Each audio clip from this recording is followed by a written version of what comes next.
What happens when you throw the warped mind of John Carpenter with the chaotic gameplay of Warhammer 40k Space Marine 2 and just a little bit of SnowRunner? You get John Carpenter's Toxic Commando. Is it worth your time? Stay tuned to see.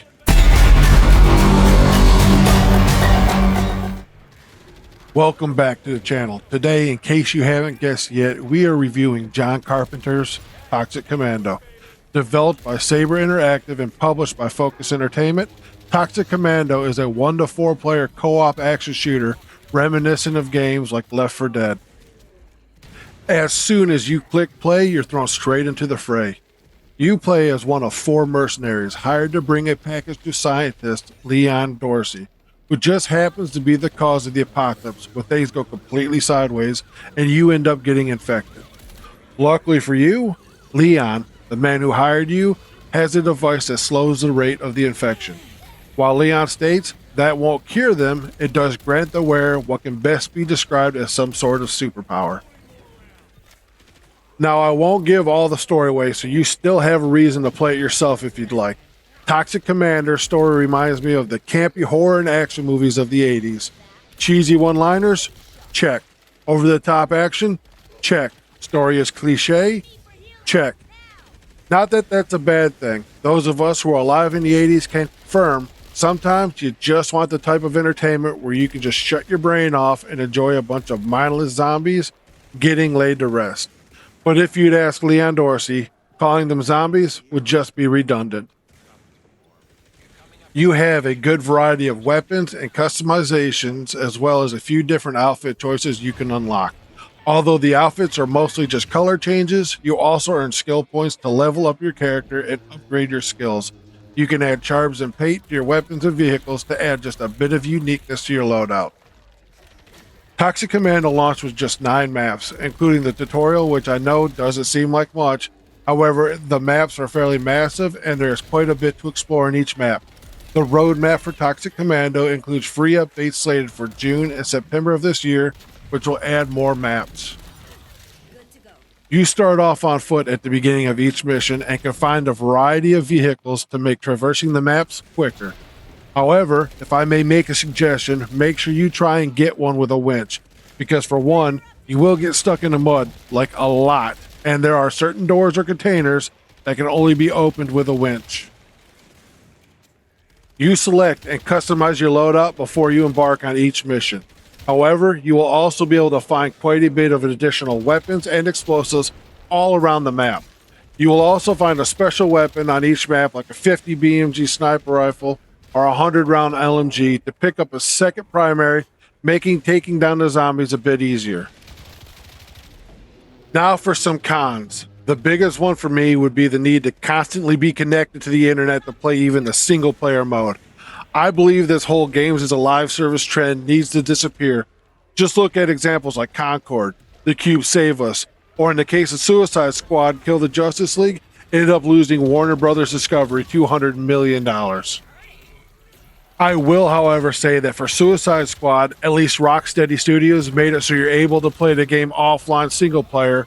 So although the game died on the live service front, at least those who paid for it still get to play, which in today's market says a lot. My hope is that Toxic Commandos will do the same one day, but it's unlikely, with the studio already making a statement saying an offline mode cannot be implemented due to quote-unquote technical constraints. Later, clarifying that required online connection handles the loading of large textures to assure optimal performance rather than putting the load on the player's systems. Okay, tangent over. Now back to the other cons. The missions don't have a lot of variety, so it can get a bit repetitive.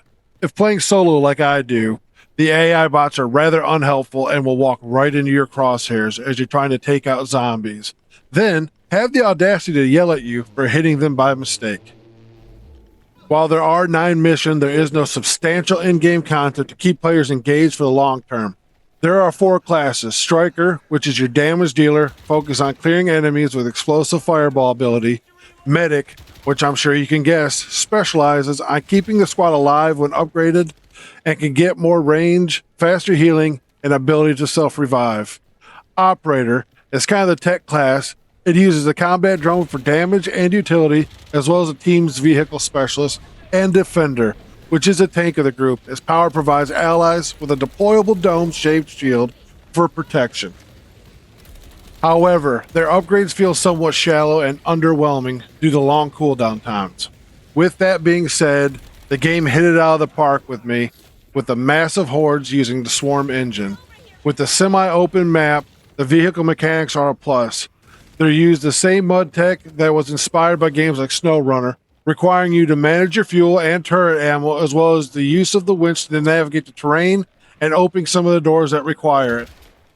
Being an 80s child, I appreciate that it leaned into the cheesy 80s action movie aesthetic and high energy score composed by John Carpenter himself.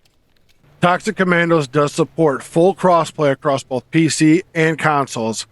With a price of just $39.99 on Steam, you won't break the bank to buy it, and to me that's well worth the price point. Taking all that into account, judging on gameplay, graphics, atmosphere, story, and the fact that as of now, it's a live service only title, I will give Toxic Commandos a 5 out of 7. While I had fun with this game and will be playing more, the fact of the matter is still it's a live service title only, and for someone like me who likes to go back and play games years, if not decades, after the initial release, I fear that this one will no longer be available to play once they ultimately take down the servers. Hopefully, they will find a way to make it playable offline before then, but I'm not going to hold my breath to that. As always, thank you for making it this far. I greatly appreciate it. And please, if you don't mind, like, subscribe, leave a comment, and don't forget to click on the notification button so you won't miss out on my content. Until next time, people, happy gaming and have a great day.